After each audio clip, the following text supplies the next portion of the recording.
Pakistan's former Prime Minister Imran Khan has pleaded not guilty to corruption charges a day after his arrest sparked nationwide protests.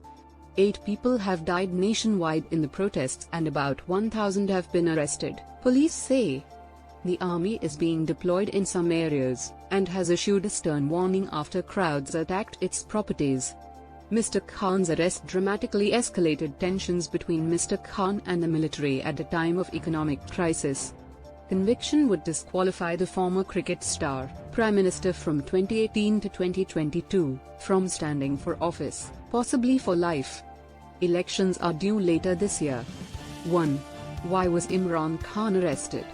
Dramatic footage showed dozens of security officers forcibly removing the 70-year-old from court on Tuesday, then bundling him into a police vehicle.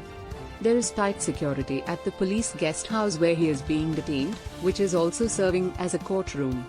On Wednesday, Mr. Khan was indicted on charges that he unlawfully sold state gifts during his premiership, in a case brought by the Election Commission.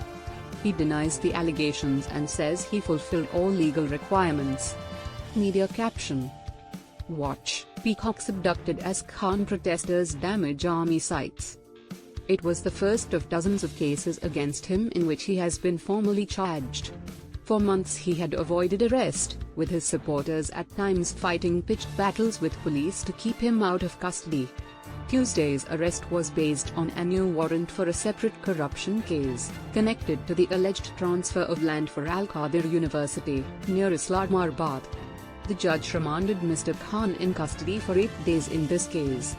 One of his lawyers, Sheriff Silmarwat, said his client was faring well and relayed a message to supporters not to give up. You have to stand your ground for rule of law, Mr. Khan said.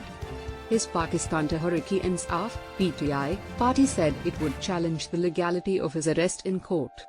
The action by Pakistan's anti-corruption body has led to violent protests across the country. The government has called the army in to maintain order in several regions of the country, including Khyber Pakhtunkhwa, Punjab, Baluchistan, and Islamabad. In a televised address to the nation, Pakistan's Prime Minister, Shehbaz Sharif, warned that violent protests would not be tolerated.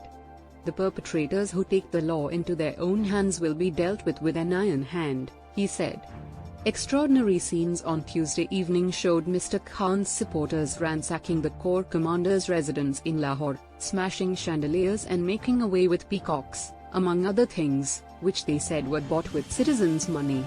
Pakistan's army described the 9th of May as a dark day and warned protesters of an extreme reaction if properties of the state were attacked again. Image source, Rex/Shutterstock. Image caption. Imran Khan at his residence in Lahore in March. Police in Islamabad used shipping containers to try to block routes to the compound where Imran Khan was appearing before a judge. The BBC witnessed clashes between protesters and the police in the middle of one of Islamabad's main motorways. Protesters began gathering after midday, some carrying with them PTI flags or wearing Imran Khan face masks. Canisters of tear gas were fired into the crowd soon after they began to gather. The protesters attempted to hit the metal casings away using their sticks. There were no arrests during the 90 minutes the BBC were present. Image caption.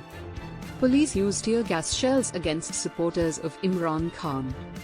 We came to do a peaceful protest, but these police are shelling us, one man, who was holding stones and a stick and wearing a surgical mask, told the BBC.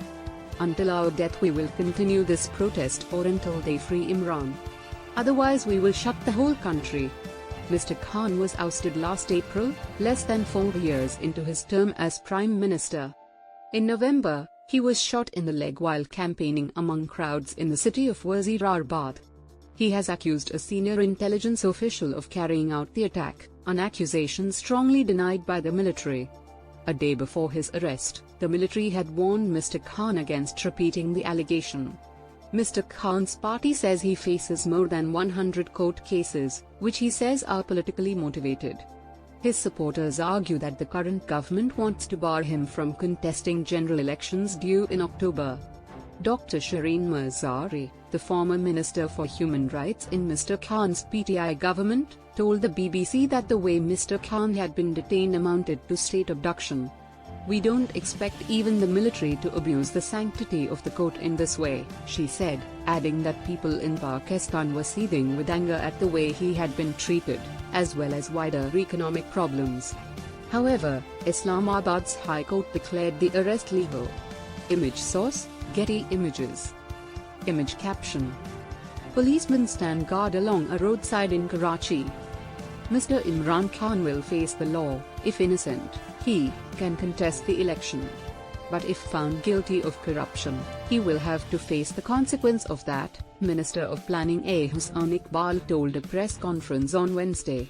Police have arrested supporters of Mr. Khan's party, including Asad Umar, its Secretary General. 1.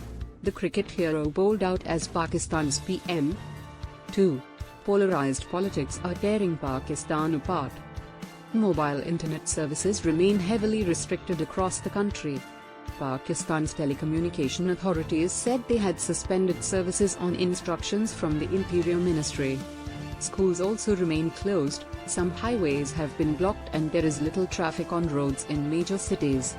Many analysts believe Mr. Khan's election win in 2018 happened with the help of the military.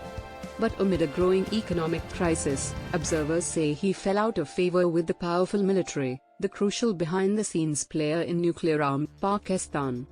Since being in opposition, he has become one of the military's most vocal critics.